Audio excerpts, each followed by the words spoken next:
Mike Gablin is signaling 4 years. 4 years. Councilmember Bender. Thank you, Mr. Chair. Now I just want to make sure I understand what you said. So this $3 million piece is stemming from what Council Vice President just referred to, which was the original debt service?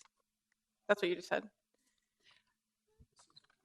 Chair Quincy, Councilmember Bender, the $3 million is actually a combination of the current operating agreement that we have with the operator at Target Center. So there is that ongoing reimbursement related to the ticket sales at that venue. So the $3 million is a combination of both the operational funding for Target Center associated with ticket sales, as well as the initial debt service planning for the new renovation.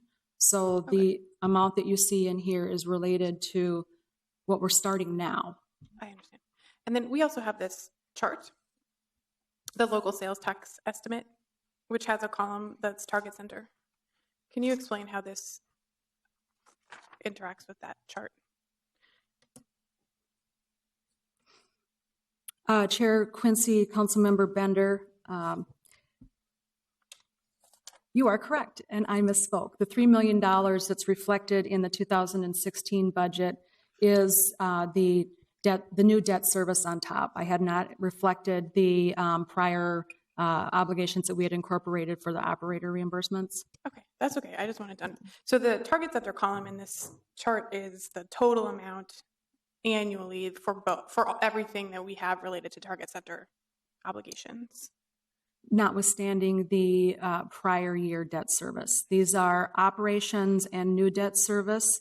This table merely reflects the ins and outs, so to speak, of the local taxes, not necessarily the utilization of those TIF funds that are paying for the old debt. I see. Okay, thank you. Yeah, just related to the sales taxes. There's other funding sources associated with the TIF project. Okay. Thank you.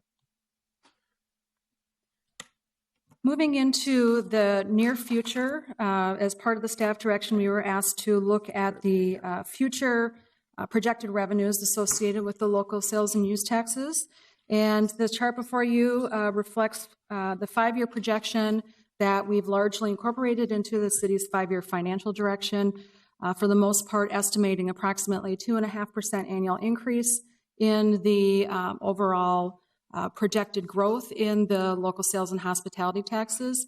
And going back to Council Vice President Glidden's earlier question about the receipts coming to the city of Minneapolis, the portion of the local taxes that is associated with revenue sharing with the MSFA, as well as in the future when we begin our obligations related to Target Center, those funds will not come to the city. They will be reduced from the amount remitted back to the city on the monthly basis. And that is currently occurring with the revenue sharing with the MSFA, which amounts to approximately $1.6 million a year. And just a very brief overview of the mechanism for calculating is there's a base assumption of a certain amount of growth in the local taxes. To the extent that the performance exceeds that base growth, the city shares the upside and the growth in those taxes with the MSFA, in which the state will retain that and transfer through the state's general fund to the MSFA for operations. So we never receive that. Thank you. Continuing.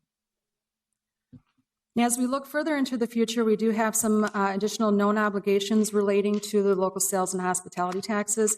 Many of these look very familiar because they're about the same as they have been and will continue to be in the near term, with the addition of the U.S. Bank Stadium. So we'll continue to support the convention center, debt, operating improvements, operations, and marketing. We will continue with the debt on Target Center, capital improvements, and the operator reimbursement. And then as it relates to the U.S. Bank Stadium, as I just mentioned, we will have our agreed upon share of the state stadium debt, which again is a deduction from the amount of the local taxes that the city will actually receive. Same with the revenue sharing, as well as the implementation of the stadium operation contribution, which begins in 2021. This relatively busy slide, those of you in the audience, we do have a table with an estimate of the receipts and expenditures for the next 20 years associated with the local taxes. It is available on the website for those who are viewing remotely. And the slide before you now is really just a summary of the long-term totals associated with the ins and the outs of the projected sales tax revenues. So we, based upon an estimate of about a 2.5% annual growth in the local taxes, we are looking at about $2.1 billion in projected revenues over the course of 20 years. Of that, there are these known obligations that I just mentioned, including debt on the convention center, which ends in 2020. And we'll continue to have the operations associated with the convention center, including the marketing and capital improvements. We now have the stadium debt and operations, as I just articulated, related to the U.S. Bank Stadium. And that begins in 2021. So you'll note that when the obligations relating to the convention center drop off in 2020, they're largely replaced with similarly valued obligations related to the stadium. So the overlap there does not exist. Target Center operations, again, $44 million. That's part of the operator reimbursement and ongoing operations of the facility. There's also capital. We have ongoing capital needs in the facility, and approximately $128 million, give or take, will be largely directed for that purpose. We've got the debt associated with the recently begun renovation. And then we've also got potential uses by general fund other activities. Now, again, if you think about the obligations as they stack up against the receipt of the local sales and hospitality taxes, debt is going to always become the number one obligation. So I purposely kind of flowed this down from the obligations associated with debt down to what we would call general fund uses, because in any given year, if there are not sufficient resources to cover the other activities, the general fund uses are largely going to be the balancing act to bring them into balance. Based upon these assumptions, we would guess that there would be approximately $50 million over the next 20 years that may be available over and above the obligations that I've listed for you. Again,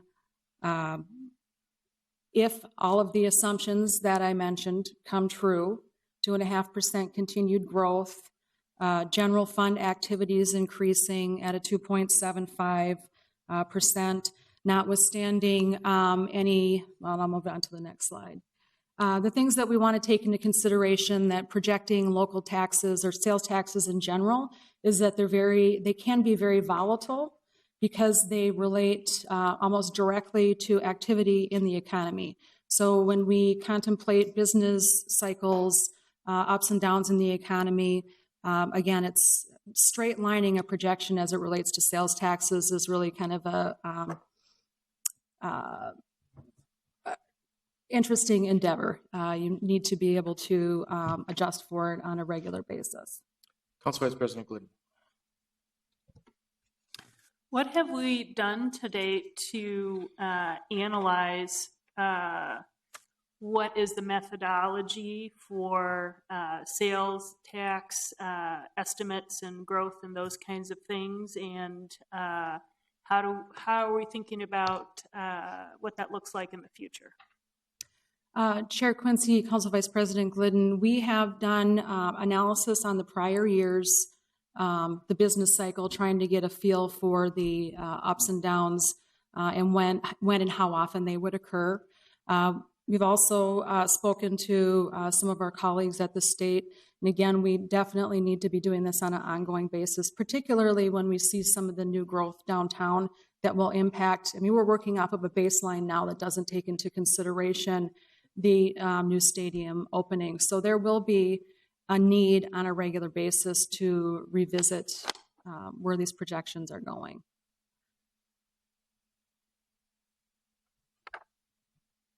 Do you have more, Councilman?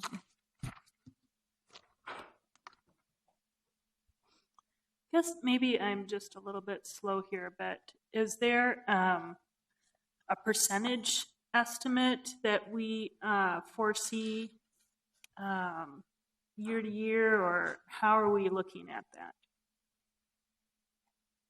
in terms of growth? Chair, You've got this chart that says future estimates and uses, and I'm not sure that I understand how that breaks down into understanding a trend or how we're looking at that today. I just see a bunch of numbers, and Sure. I'm not sure really what they all Sure. mean. So that's where I look for you to kind of tell Yep. us how do you break that down to Sure. layman's speak in some way that I would understand this.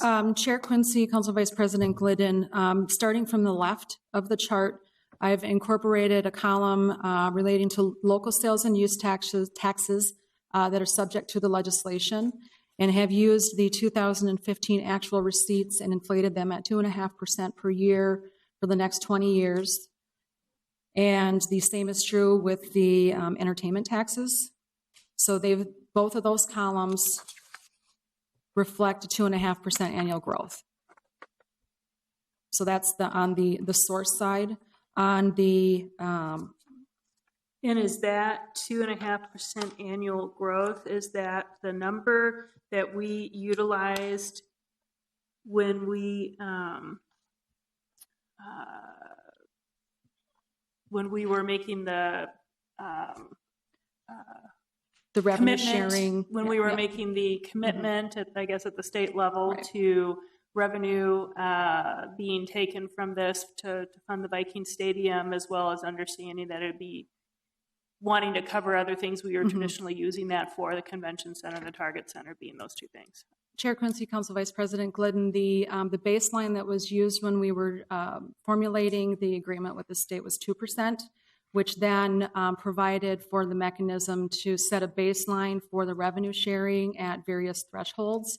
So the figures here, even though they exceed the 2.5%, or they're at 2.5%, we have incorporated an estimate of the revenue sharing piece that would reduce the overall amount that we would receive. So we've netted the two together. But this is a little slightly more aggressive than the 2% that we had built in with the agreement with the state. Then my last question I'm going to ask is, what do we understand from other entities that maybe do estimates around sales tax a little bit more frequently than we have been used to, at least traditionally in the city? I mean, how often do you review that methodology to ensure that our estimates for future growth still remain strong and firmly supported? Chair Quincy, Council Vice President Glidden, I would advocate doing it on an annual basis. Whenever we do get the monthly reports from the state of Minnesota, we do have a annual reconciliation. We work directly with the Department of Revenue in determining and agreeing upon what the revenue sharing amount is. And for our own internal planning processes, because we do utilize some of these revenues for general fund activities, we would be looking at them on an annual basis, which, if we see fluctuations, would require us to contemplate alternatives, particularly in those areas where there's flexibility in their use, i.e. the bottom line general fund that was reflected on several slides ago. Yep. And just pointing out, it's been growing a little bit more aggressively than we were anticipating. We were a little too conservative. So I think, as the mayor's budget acknowledged in 2016, is that we needed to right-size those projections a little bit. So our estimate of what we were getting was much closer to what it was. So it's that fine line we play. You know, you could be too conservative and not find yourself short, or you could be overly ambitious and find yourself stuck. So that was just something I wanted to point out, that what is the actual use of last year? What did it grow from previous years? I think it was more in the 4% area, wasn't it? Correct. Chair Quincy, I've pulled up the slide that shows the prior year actuals for the various sales and use taxes. And you can see between 2013 and 14, there was fairly significant growth. Again, because of the volatility in these revenues, you're not generally going to right size to the point where you've captured the full spread of that growth. But again, looking at the 2016 adopted budget, you'll see that we're very close now to the 2015 actuals. Had we been using the percentage increase from 13 to 14, we would have budgeted significantly higher and not met that goal.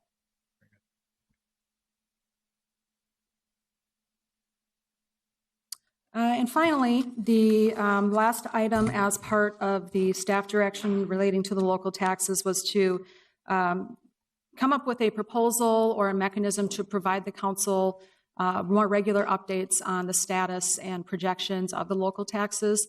And the Finance and Property Services Department is recommending that as part of the ongoing annual quarterly reporting, that with the fourth quarter report of each calendar year, that we incorporate a schedule that will capture the recent history as well as showing any adjustments in the out year projections relating to these revenues. And with that, if that's sufficient for the committee. Thank you very much. Council Vice President. Thank you, Mr. Chair. I guess, I appreciate identifying a regular place that's going to come forward. I'll just say we have not been discussing each of these quarterly reports, and I would really like to see this in a discussion format. I'll say, I guess another just basic expectation I would have is that it appear in some summary fashion in our budget document. So we regularly have sections on all sorts of receipts that we have, such as franchise fees and things like that, that at least show us the trends and what's happening with that source. And that allows us to ask questions and just try to understand more about where that piece is at. And I guess that would be my recommendation, is that and maybe that may be what you were already anticipating would happen. Especially if you are developing how this will be reported on in a regular quarterly report. So, Chair Quincy, Council Vice President Glidden, there is a section in the budget book relating specifically to revenues that would be an excellent place to summarize what's incorporated into the adopted budget for the upcoming year.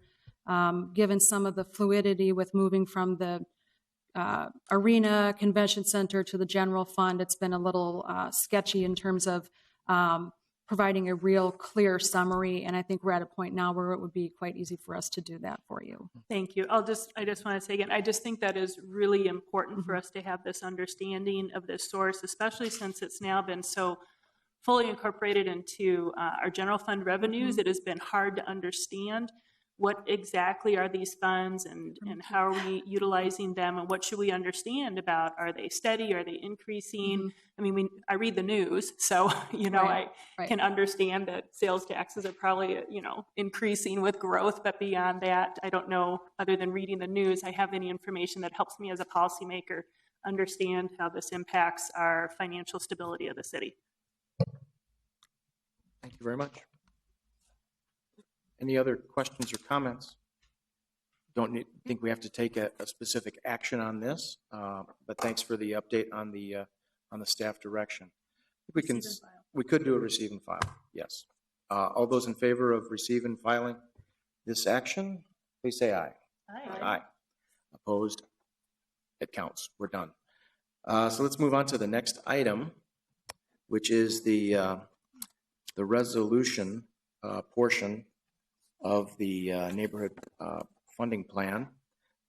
The revised or the substitute motion that in front of everybody, it's a little confusing because there's probably a couple versions floating up here. But it's the one which is it? It says 2. Underneath author names, we have 2 lines as opposed to the 3-line option. So that should be the updated version. I'm going to invite Mr. Ruff up to kind of walk us through the framework of the resolution. It does include both the neighborhood parks as well as the street infrastructure plan, and also the financing for that.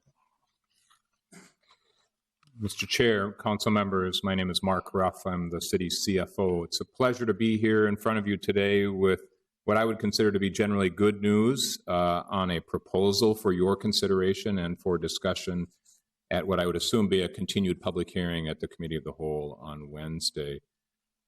This discussion is based on a compromise that I understand has come together with the mayor's office and council members on this proposal, and it incorporates really elements of all of the discussion that has proceeded to date, including the park board and the park superintendent's perspectives, which we have been in discussions with them along the way as well. I am going to talk specifically about the numbers, and certainly I know that Mayor Hodges' Deputy Chief of Staff is in the audience as well, if the chair and the committee would like to hear from him.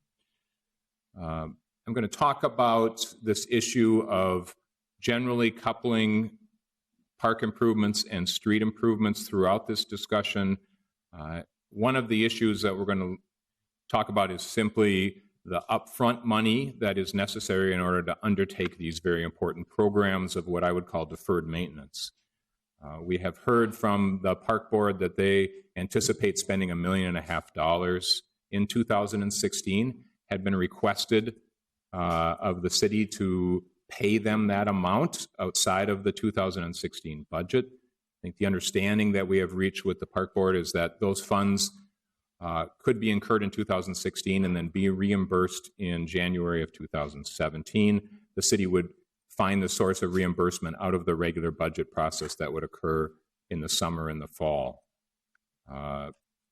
In addition, we had some discussion about further work that needs to be done in refining, for example, which type of streets would be improved over the next 5 years. And the Public Works Director, Mr. Kotke, has been very involved in these discussions. Certainly Councilmember Reich, in his role as committee chair on transportation and public works, can weigh in his perspective as well. But it's our understanding from Public Works that about $250,000 of additional work will need to be done before Public Works Director can come back to appropriate committees and the council as a whole in order to demonstrate exactly how this program is going to be implemented with additional funding. We do anticipate that the $250,000 would come out of current resources, with the caveat that that may reduce the year-end available surplus should a surplus occur.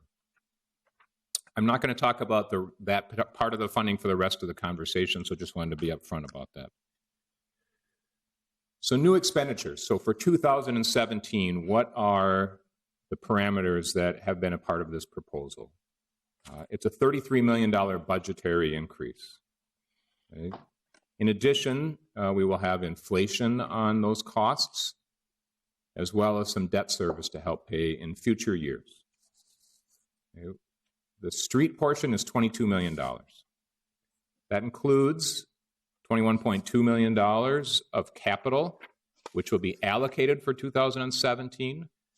It's not the expectation we're going to spend all of that money in 2017, but there will be an appropriation process and there will be funds available should expenditures occur faster than anticipated.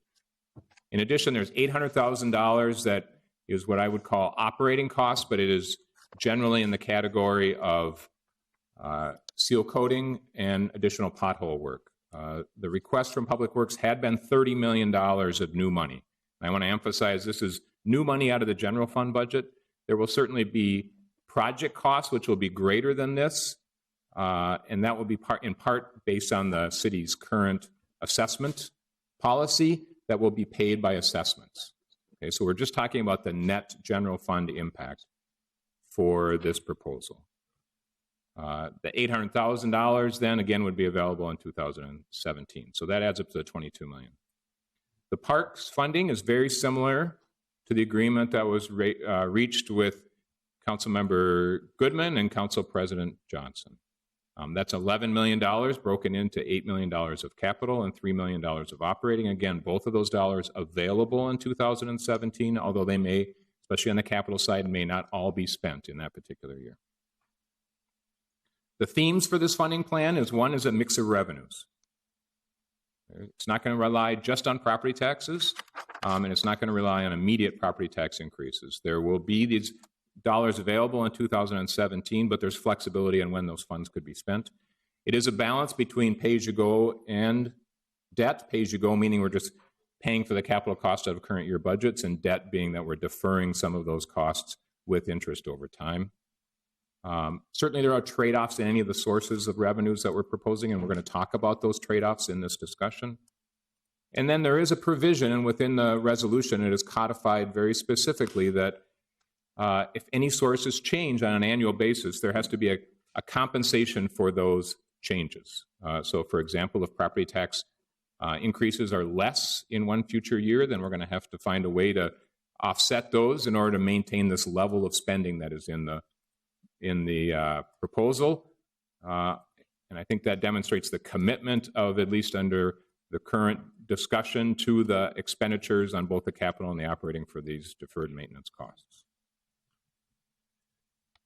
When I talk about mix of revenues, generally it is property taxes that's predominantly the source, but there are non-property tax revenues in this that we will highlight in this discussion. There are also reductions in 2016 levies, so a reprioritization or reallocation of those levies, and there's some cash that's available as well.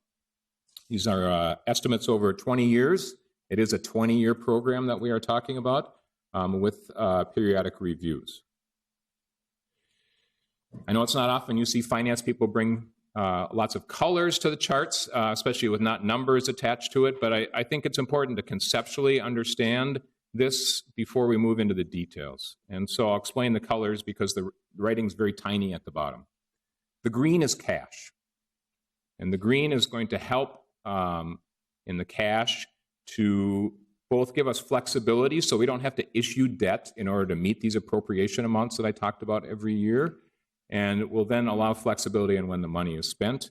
And we are not earning tremendous amounts of interest on our cash resources right now, and so it's a financially better alternative than issuing all debt at the beginning. The blue is an increase in property taxes over time.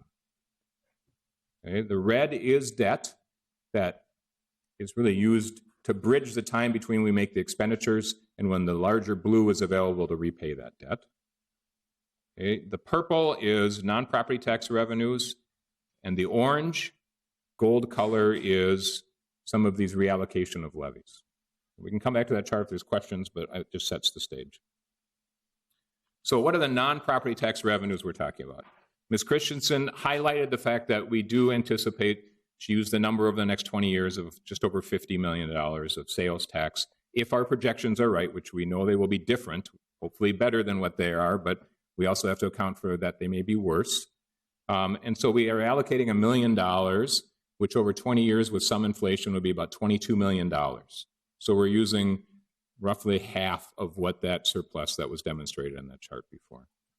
Okay, we're not changing the sales tax rates under this assumption, although certainly the council has that flexibility. Obviously needs legislative action if you so choose to. And there is obviously some benefit of the fact that the U.S. Bank Stadium will be fully operational in 2017. And that 2.5% that Ms. Christensen talked about is a rolling average. Certainly what we see in sales taxes is it tends to be much lumpier, right? There are increases. Some years there might be decreases. Some years, though certainly the increases will be greater than 2.5%. It is over the full 25 or 20 years, and it is at 1%. As Ms. Christensen highlighted, these are dollars that go into the general fund. So over the longer term, we're going to have, this is not new money. It is a reprioritization of existing monies within the general fund.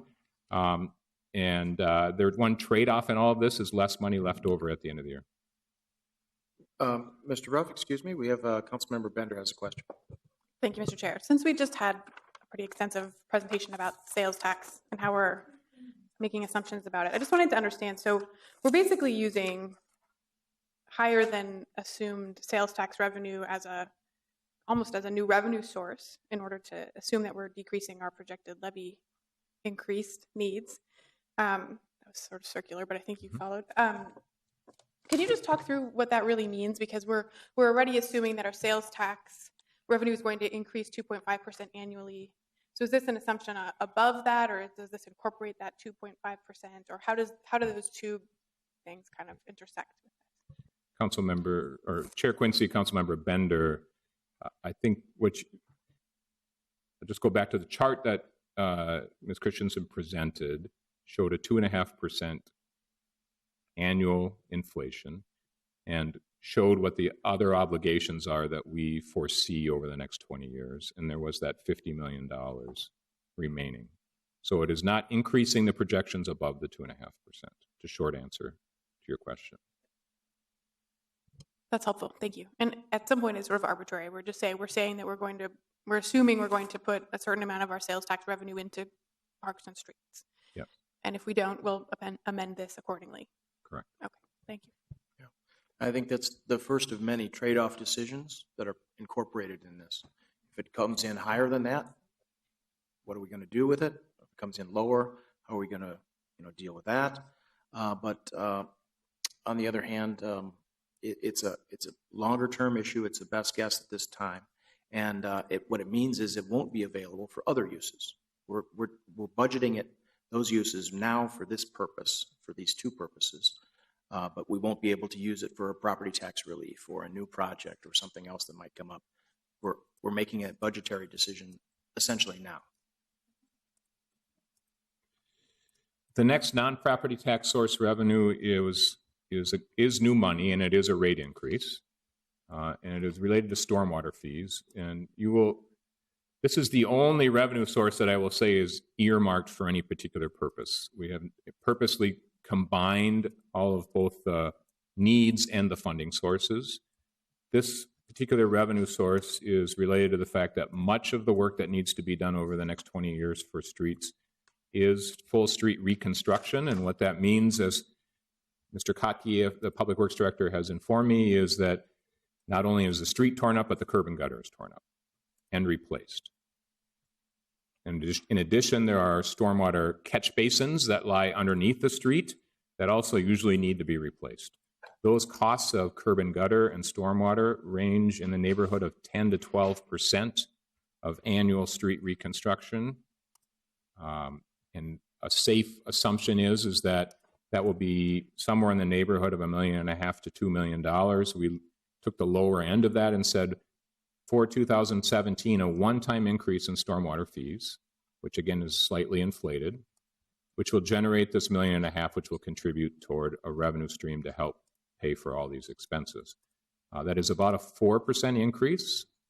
As I look at sample homeowner bills, these are stormwater fees that are charged against the sewer and water and stormwater monthly bills that come to residents and businesses in the city. I think those are average right just slightly less than $12 for your average home. And so this is a less than $6 a year increase. But it is a non-property tax revenue, meaning that then exempt property pays towards this fee as they currently do. There would be no change in policy. It's just simply a one-time fee increase. That stormwater fee has not been increased for a number of years, and there are no immediate plans to increase it dramatically, subject obviously to the future council action. Thank you. There are also sources. I mentioned the gold part of that chart, which is... I'm sorry, is there somebody, Council? Member Reich? Is that what it is? Thank you, Mr. Chair. I just wanted to emphasize the point, the reason that you do additional dollars, one can make the philosophical or budget managerial argument that you can take funds from that source. There's also a counter argument to that. But one thing I think is unquestionable is that we cannot go into the existing funds that are being compiled for the specific sewer work, because as a previous presentation in Public Works, as dire as our needs are for roads, if we don't start managing our that infrastructure, we might be in an even more difficult situation in the near-term future. So any solution about transfer had to keep the existing fund and the existing program whole. Just wanted to emphasize that point because I think it's an important one. Good, thanks. Mr. Chair, again, these are alternatives to new property taxes, and so we're, again, reallocating current budgetary line items to help, in one case temporarily, and in the other case longer term, offset the costs of street and park improvements. One source, as has been discussed, is the fact that the city's pension liability is programmed to decrease starting with the next budget year. Conservative estimates are $5 million for 17.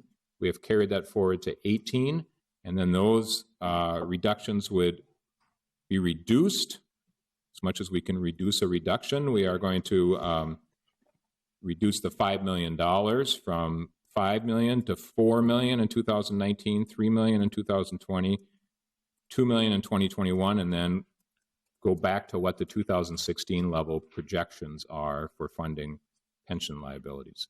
I think most of us know that it's nearly impossible to predict what pension liabilities are going to be in the future. The good news is the city has managed well in cooperation with the state the pension liability, and we are beginning to see some of those efficiencies come through. We're just not counting on them over the long term for this particular program. Should they occur, this allows flexibility for the mayor in her budget and future council considerations, but it's on an annual basis. It's not being counted on for 20 years.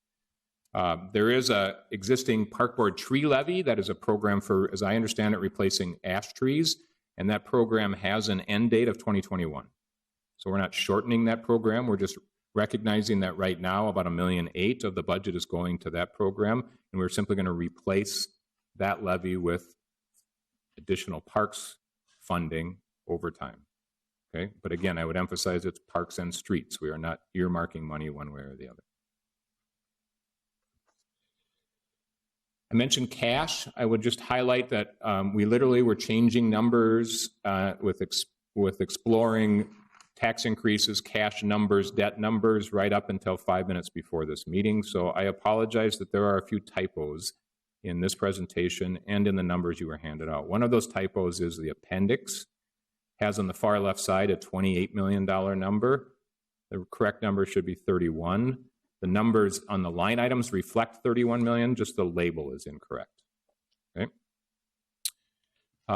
We were asked to not only identify what theoretically the cash could be over time, but what specifically, if you were to pin the finance public and property services department down on what we would say today would be available, and these are the recommendations we've come up with. These are subject, however, to changes for council consideration and the mayor in her budget process as well, and this is part of the annual evaluation that we hope would occur.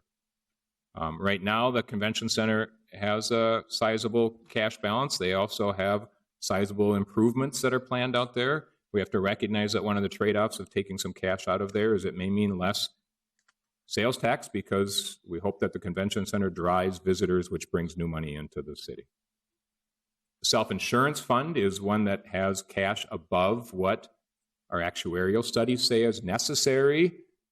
We have additional money because we want to be careful about any potential liability for the city in the future, but we are proposing to reduce that cash balance and explore other ways that those funds can be used more efficiently. Mr. Ruff, is there a statutory requirement for that self-insurance fund level to be, or is it just a policy, or how are we deciding what that number should be? My understanding is the statute directs us toward actuarial studies on a regular basis, which we do undertake, I think, every other year, if I remember correctly. Thank you. Council Vice President. Thanks. Mr. Chair, I wonder if we could get just a little bit more on just a refresher on the history of the self-insurance fund and then our comfort on where it's at today. And so the only reason I mention this is this has been a fund that the city, over the course of the time I've been here, has worked really hard to get back into financial good shape. It was being used, I think, without in past years, without being having those guideposts of how much we really needed to keep in reserve and how we're continuing to replenish the fund. And so I know some people in looking at this will have questions about, how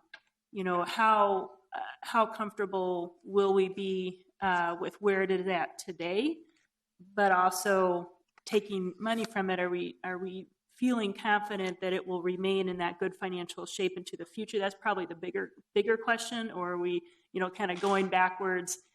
We got to a good spot and now we're going to, make some challenging decisions. So I want to give you an opportunity to answer that, just because I know this is a fund that some who are concerned about the city and our decision-making want us to really keep good, careful watch on.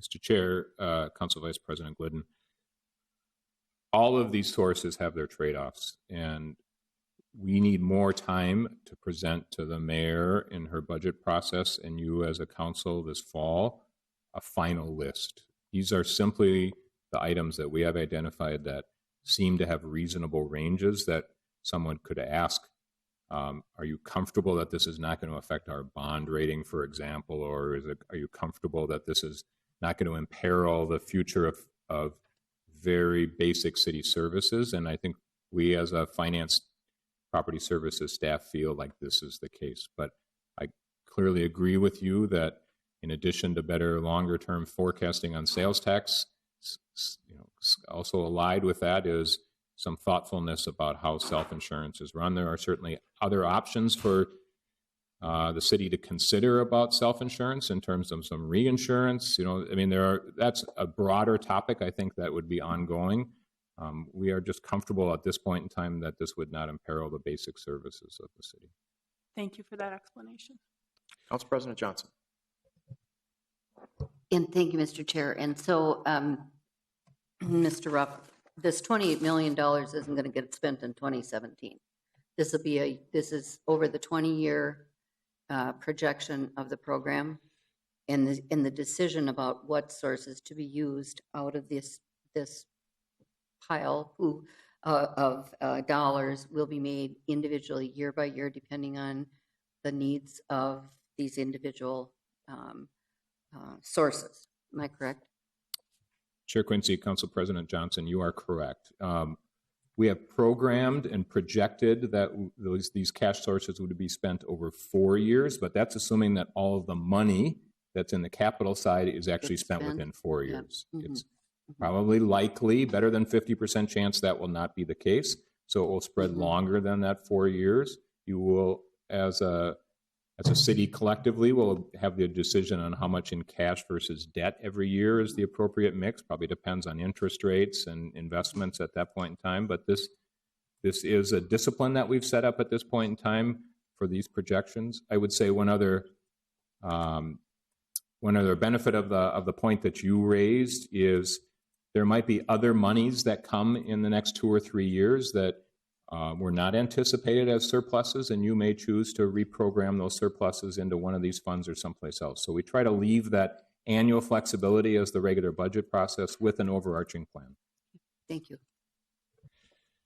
The third category is the intergovernmental fund, which is primarily related to information technology. I would say this is not a reflection on the importance of information technology in the city. And clearly, it's actually one of the top of the lists as I understand it from the city's priorities.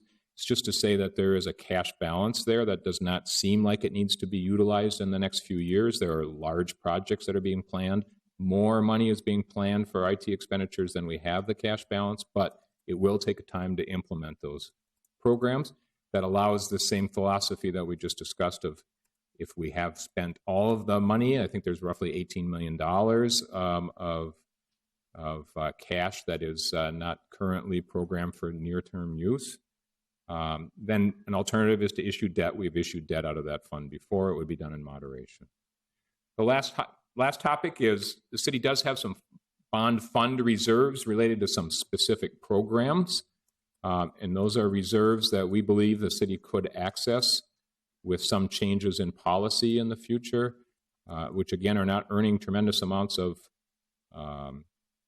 interest, but are securing a specific program that's called the Common Bond Fund, which has been around a long period of time. There may be a way to free up some of those reserves, but changing the underlying pledge of the city toward those particular bonds. Certainly can go into more detail on that, but because this is an area that I've worked previously before coming to the city, feel comfortable that we have some alternatives that we can present to the mayor and the city council as a part of the budgeting process this summer and the fall. I mentioned this is... I'm sorry, just one before you jump on. Councilmember Bender. Thank you, Mr. Chair. Knowing that this is sort of one scenario that we've landed on for now, I thought it'd be helpful to understand. So the convention center piece is an actual reduction in anticipated spending. Is that correct? But it seems like the others are actually us taking a different, a less conservative, perhaps, approach to how much funding we think we need to have available. We're taking on more risk, essentially, in it seems like 3 of these 4 categories. And then the first one is an actual reduction in spending. Is that correct? Or if it's not, could you correct? Councilmember or Chair Quincy, I apologize, I'm still getting That's all right. accustomed to the titles. Chair Quincy, Councilmember Bender. Fair point. I would put actually the first and the third bullets into the reduced spending category. I mean, we could certainly issue debt for convention center needs in the future as well, but those are reductions in expenditures. The second and the fourth is our contingency funds, meaning that if things go well, we won't have to access them, which is what we want. Okay. And certainly one trade-off overall, as I mentioned today, we're not earning much interest in balances, but if interest rates go up, then we're foregoing some investment income over a period of time from those funds as well. Thank you. And then just to understand those 2 pieces where we're taking on slightly more risk better, the self-insurance fund, that funds all of our sort of payouts and settlements. Is that correct? Is there anything else, or what comes out of our self-insurance fund? Mr. Chair, Councilmember Bender, I'm going to defer partly to the other finance staff who have been here much longer than my month tenure.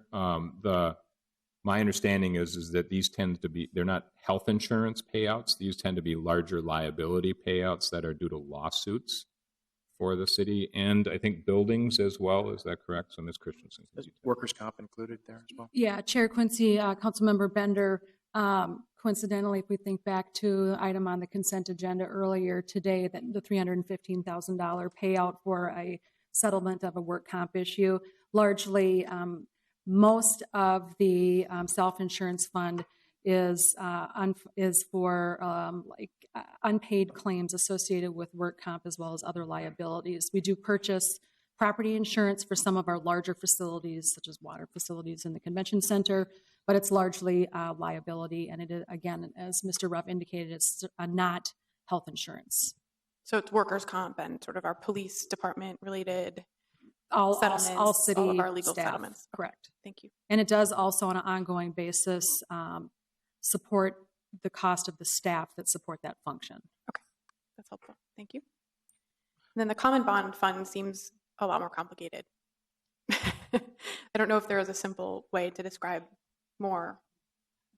That's basically, we're restructuring how we are financing city-funded projects. Mr. Chair, Councilmember Bender, I'd be happy to talk more about it if you're interested now or later, but the short response is that fund is not rated like the city's regular general obligation bonds. The city has a more limited liability for those bonds. It's limited to about a $3 million a year tax levy. That's 0.5% of your tax capacity.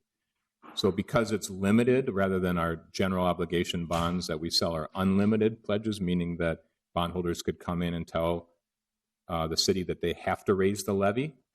Here, bondholders can't come in and tell the city they have to raise the levy if the liabilities are higher than that $3 million per year. So a trade-off would be, can we increase our pledge? And I would say that this, as I said, this fund has been around a long time. There's been very good financial performance. Those reserves have not been needed over the last, as I understand it, 20 plus years. And so could we increase our pledge, increase actually the rating of that fund to help the entities that are being financed out of that actually get a lower interest rate? But that is a trade-off, is the fact that then our liability would not be limited at $3 million should the world fall apart and we had a lot of defaults on those loans that we're making to businesses and nonprofits. And we could raise by increasing the pledge, raise then the rating and reduce the amount of reserves. Those discussions have to occur in the future. And we don't have a specific program because there are some document restrictions in terms of resolutions that we have approved guaranteeing bondholders certain rights.